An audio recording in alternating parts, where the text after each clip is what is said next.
नमस्कार। आकाशवाणी से विश्व दर्पण के साथ मैं फरहत नाज।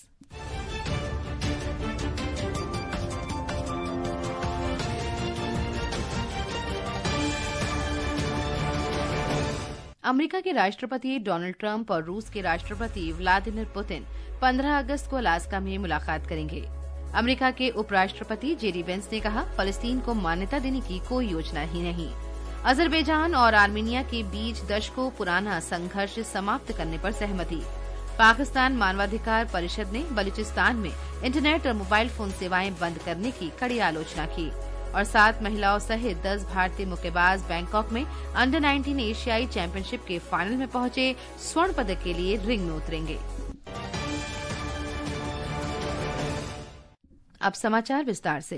अमेरिका के राष्ट्रपति डोनाल्ड ट्रंप और रूस के राष्ट्रपति व्लादिमीर पुतिन 15 अगस्त को अलास्का में मुलाकात करेंगे। श्री ट्रंप ने अपने social media platform truth social पर बताया कि वे श्री पुतिन के साथ यूक्रेन युद्ध समाप्त करने के प्रयासों पर चर्चा करेंगे। डोनाल्ड ट्रंप की ये घोषणा व्हाइट हाउस में आर्मेनिया और अजरबैजान के बीच शांति समझौते की घोषणा के कुछ ही घंटों बाद आई है, जिसके विषय में श्री ट्रंप ने कहा था कि वे वैश्विक संघर्षों के शीघ्र समाधान के पक्ष में रहे हैं। रूसी राष्ट्रपति की अमेरिका यात्रा लगभग 1 दशक बाद हो रही है। इससे पहले श्री पुतिन ने 2015 में न्यूयॉर्क में संयुक्त राष्ट्र महासभा में तत्कालीन अमेरिकी राष्ट्रपति बराक ओबामा से मुलाकात की थी। अलास्का में डोनाल्ड ट्रंप और व्लादिमीर पुतिन के बीच होने वाली मुलाकात पर दुनिया भर की नजरें टिकी हुई हैं। अमेरिका द्वारा टैरिफ बढ़ाए जाने की चेतावनी के बाद रूस का बातचीत के लिए तैयार हो जाना चर्चा का विषय बना हुआ है। वर्ष 2021 के बाद दोनों देशों के बीच ये पहली शिखर बैठक होने जा रही है। विश्व दर्पण के लिए समाचार कक्ष से हिमांशु कांडपाल। अमेरिका के उपराष्ट्रपति जेडी वेंस ने स्पष्ट किया है कि अमेरिका की फलस्तीन को मान्यता देने की फिलहाल कोई योजना नहीं है। ये फलस्तीन के संबंध में अमेरिका के मित्र देश ब्रिटेन के नजरिए से बिल्कुल उलट है। कल इंग्लैंड में कैंट में ब्रिटेन के विदेश सचिव डेविड लैमी के साथ गाजा संकट पर लंबी चर्चा हुई। इस अवसर पर श्री वेंस ने कहा कि फलस्तीन में व्यवहारिक रूप से कोई सरकार नहीं है, इसीलिए उसे मान्यता दिया जाना व्यवहारिक नहीं है। उन्होंने ये भी कहा कि अमेरिका हमास का सफाया चाहता है ताकि इजराइल पर फिर कोई हमला न हो। ब्रिटेन ने कहा कि अगर इजराइल कुछ शर्तों को पूरा नहीं करता तो ब्रिटेन सितंबर में फलस्तीन को औपचारिक रूप से मान्यता दे देगा। उधर अमेरिका के राष्ट्रपति डोनाल्ड ट्रंप का कहना है कि फलस्तीन को मान्यता देने से हमास को फायदा होगा। दूसरी तरफ श्री लैमी ने कहा कि वे गजा पर इजराइल के और अधिक कब्जे के इरादे को लेकर चिंतित हैं। विश्व दर्पण के लिए समाचार कक्ष से मैं मुकेश कुमार बल। अजरबैजान के राष्ट्रपति इल्हाम अलियेव और आर्मेनिया के प्रधानमंत्री निकोस पंशियान ने दशकों पुराना संघर्ष समाप्त करने के समझौते पर हस्ताक्षर किए हैं। ये हस्ताक्षर व्हाइट हाउस में अमेरिका के राष्ट्रपति डोनाल्ड ट्रंप की मौजूदगी में किए गए। श्री ट्रंप ने कहा कि समझौते से दोनों देशों के बीच कुछ महत्वपूर्ण परिवहन मार्ग दोबारा खुलेंगे। उन्होंने कहा कि समझौते के अनुसार अमेरिका एक ऐसा परिवहन गलियारा बनाने में मदद करेगा जिसमें अजरबैजान अपने स्वायत्त इलाके नक्शिवान इनक्लेव से जुड़ जाएगा, जो फिलहाल आर्मेनियाई क्षेत्र के कारण अलग है। इस गलियारे को Trump route for international peace and prosperity कहा जाएगा।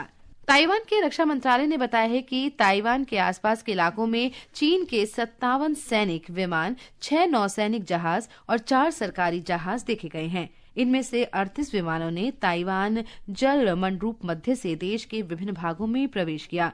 रक्षा मंत्रालय के अनुसार ताइवान के समीप पीपुल्स लिबरेशन आर्मी के विमानों ने 47 उड़ानें भरी और उनके साथ नौसैनिक जहाज और चीन का एक सरकारी जहाज ताइवान के आसपास सक्रिय पाए गए। जर्मनी ने इजरायल को होने वाले सैन्य निर्यात स्थगित कर दिए हैं। इजरायल की सुरक्षा कैबिनेट द्वारा गाजा पर कब्जा करने की योजना को मंजूरी देने के बाद जर्मनी ने ये फैसला लिया।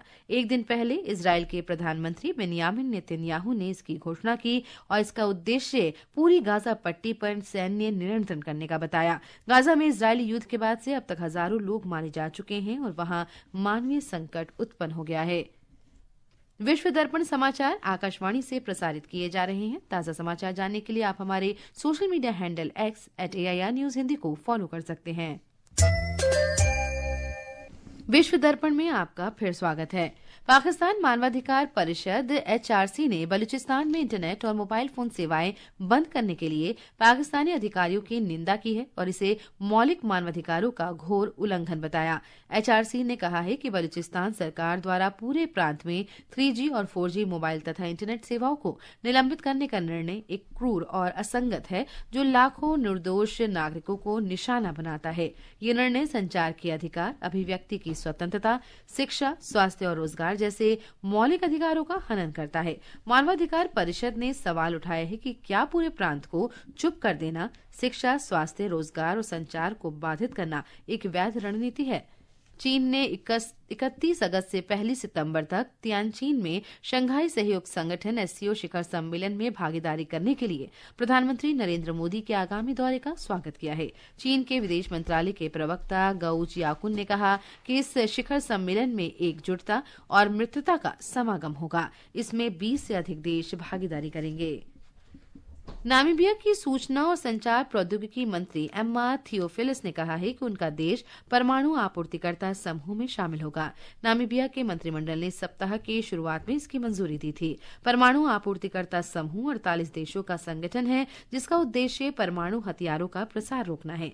ये संगठन परमाणु सामग्री, उपकरण और तकनीक तथा दोहरे इस्तेमाल योग्य परमाणु सामग्री के हस्तांतरण को नियंत्रित करता है। फ्रांस में 75 वर्ष में सबसे भयानक जंगल की आग में पेरिस से भी बड़ा क्षेत्र नष्ट हो गया है। आधिकारिक रिपोर्ट के अनुसार आज दक्षिणी फ्रांस के गांव के निकट लगी इस आग में एक महिला की मृत्यु हो गई और 11 अग्निशमन कर्मियों सहित 13 लोग घायल हो गए। आग बुझाने के लिए 2000 से अधिक अग्निशमन कर्मी और 500 वाहन लगाए गए। आग को फैलने से रोक दिया गया है। अधिकारियों ने चेतावनी दी है कि आग अभी और कुछ दिन जलती रहेगी। अमेरिका के अंतरिक्ष यात्री जिम लॉवेल का निधन हो गया है। वे 97 वर्ष के थे। जिम लॉवेल 1970 में अपोलो 13 चंद्रमिशन यान के कमांडर थे, जिन्होंने अपोलो 13 को सुरक्षित पृथ्वी पर उतारा। नासा ने बताया कि अपोलो 13 अंतरिक्ष यान में विस्फोट के कारण चंद्रमा पर उतरने का उनका प्रयास विफल हो गया था, लेकिन जिम लॉवेल संभावित त्रासदी को टालते हुए यान को सफलतापूर्वक पृथ्वी पर लाने में कामयाब रहे। श्री लॉवेल ऐसे पहले अंतरिक्ष यात्री थे जो 2 बार चंद्रमा तक पहुंचे।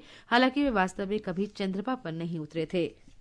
अंडर 19 एशियाई मुक्केबाजी चैंपियनशिप में 7 महिलाओं सहित 10 भारतीय मुक्केबाज बैंकॉक में अपने अपने सेमीफाइनल मुकाबलों में शानदार जीत दर्ज करके फाइनल में पहुंच गए हैं। अब ये खिलाड़ी स्वर्ण पदक के लिए प्रतिस्पर्धा करेंगे।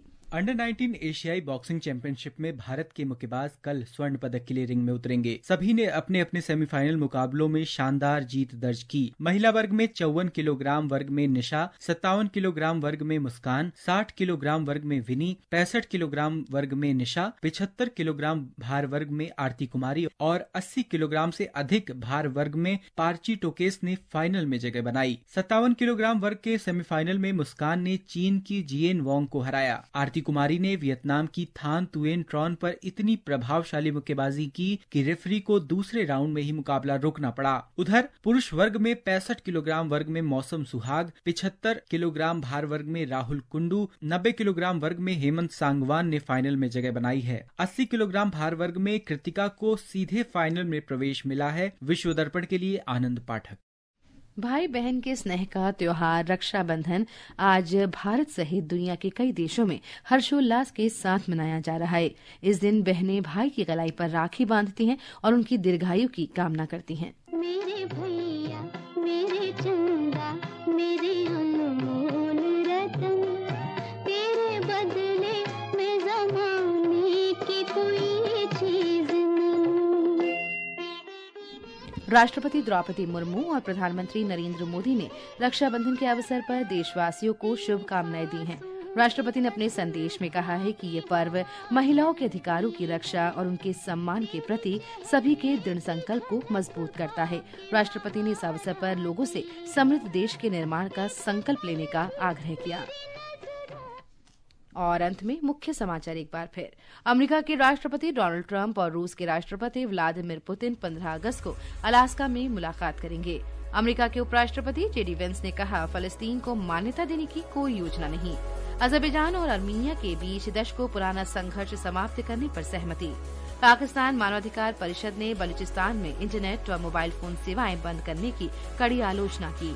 और 7 महिलाओं सहित 10 भारतीय मुक्केबाज बैंकॉक में अंडर 19 एशियाई चैंपियनशिप के फाइनल में पहुंचे, स्वर्ण पदक के लिए रिंग में उतरेंगे। इसके साथ ही विश्व दर्पण का ये अंक समाप्त हुआ। नमस्कार।